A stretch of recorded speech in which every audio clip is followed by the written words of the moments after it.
Hello and welcome back to the Green Workbench. Today we're going to walk through the Boox Palma 2 Pro. And I filmed some unboxing, but there's a lot of other people that have done that. So I just want to kind of walk through some of the issues I've found with it, some of the things that I like. Basically, I had a Boox NovaAir, so I'm familiar with Boox. The issue I found with my NovaAir was because of the size, even though it was light and easy to read, I just didn't take it with me very often.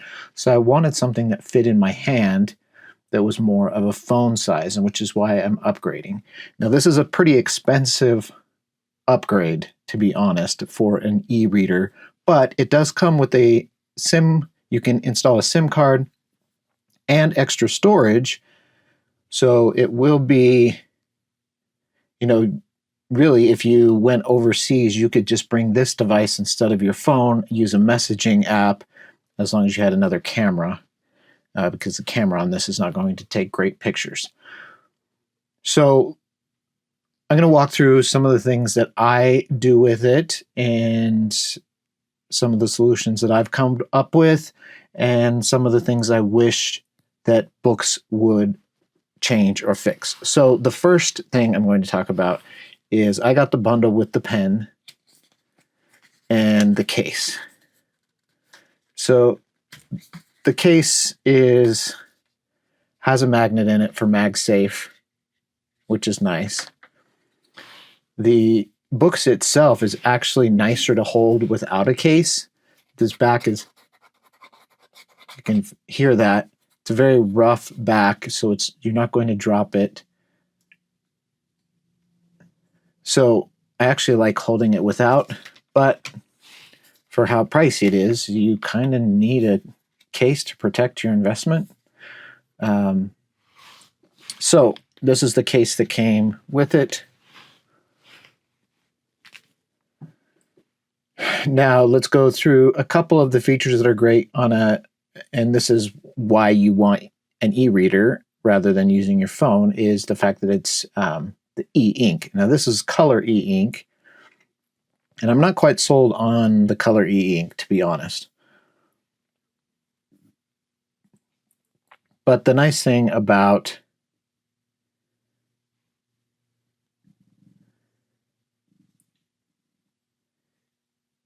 the Boox is that you can change the brightness. So if you are in a darker spot, you can get backlighting to the e-ink, which is still easier on your eyes than a phone.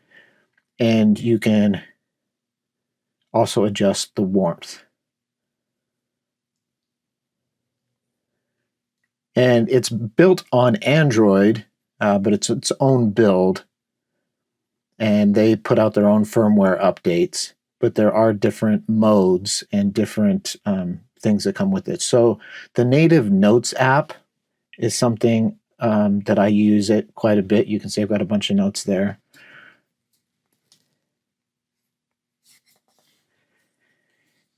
And you have a lot of different options here with it. So you can change your line width, the device you're using, a pen or pencil, ballpoint, and you can also write in color, which is kind of nice.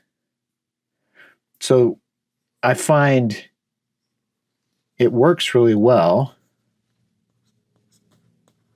It feels good writing, but because it's phone size, you have a hard time resting your hand to write if you're writing up and down. That may be easier if you write in landscape mode. So I'll have to work on that because I do plan to use it quite a bit for notes. The other thing I like about it is that you have a programmable button, and you also have programmable gestures. So there's a left, middle, and right gesture that you can program, and then there's also this left button. Double click click, I've set it so that it brings up this ability to write on top of any app. I think they call it e-ink Sense or long press. So that's awesome. And because it's an Android, you can use the Google Play Store to install apps. Now, obviously, you're not going to use video or photo-heavy apps, although you could because it is color, but these are the apps that I use. Obviously, Kindle is one that I have a bunch of books in. I have a bunch of books in Nook as well. Libby through my local library, where you can do audiobooks or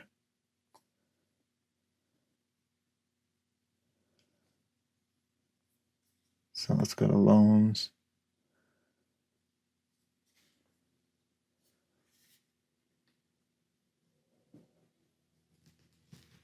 Oh, 0, sorry, holds.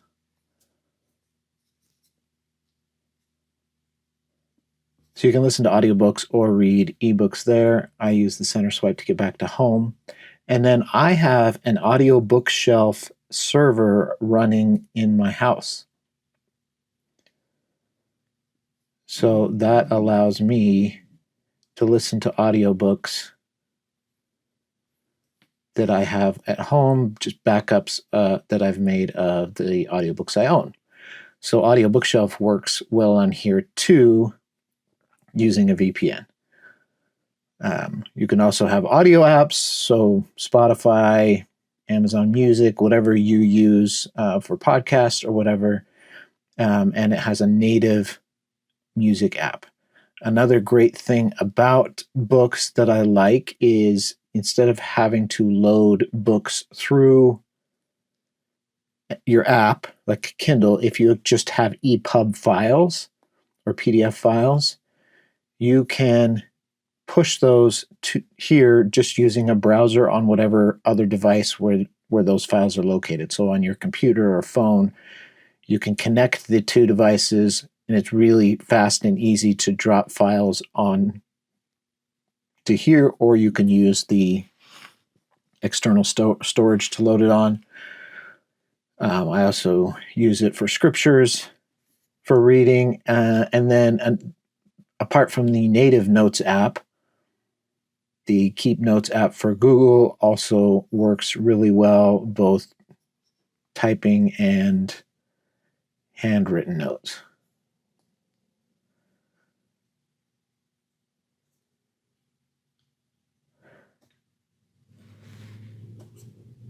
So this is one for typing, not handwriting, but let's try this. See, that e-ink allows me, and it's not going to save that in the note. This is on top of it. So this is just here on the books if I use the e-ink Sense. So let me show you a spot where that might be. Let's go back and do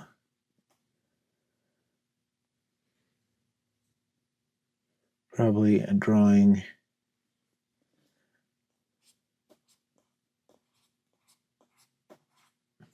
And I can change color and pen type based on,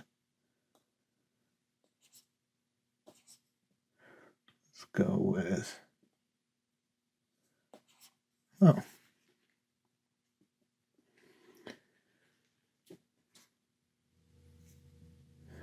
And then the pen has a back button. So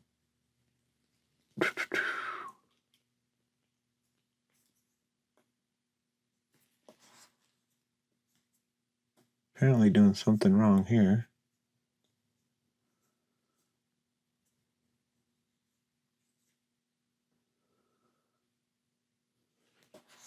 There we go. I can change that.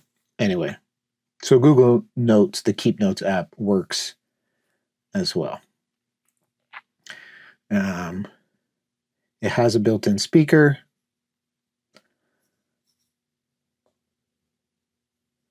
So if I wanted to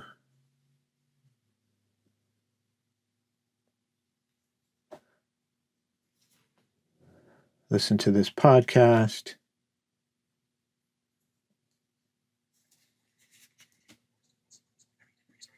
What made Alexander truly great? With a subscription to History Hit, you can explore our ancient past alongside. And you can connect, so there's no port for headphones. There's no headphone jack. I haven't tried USB or USB-C headphones yet, but Bluetooth headphones work really well. And in the settings, you can turn it on so that sound stops when it goes to sleep or continues when they're asleep. So I like that you have control over that. So this is just a picture I took of the desk here with the camera. It's not great, but it's also with e-ink. So I'd be interested if I moved this picture over to a phone or computer, what it would look like.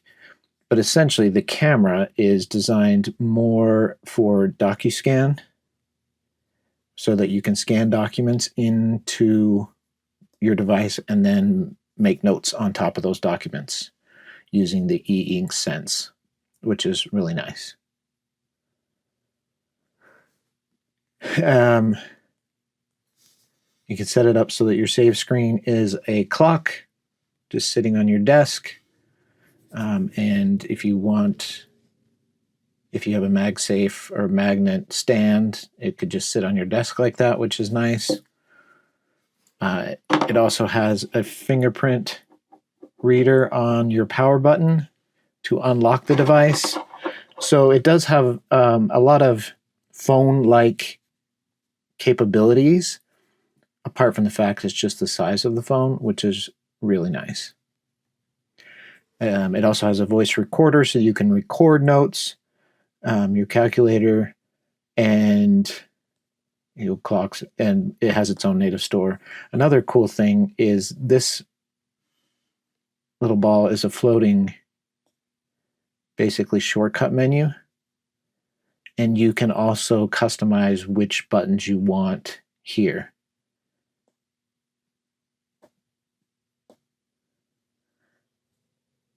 So I just took a screenshot there.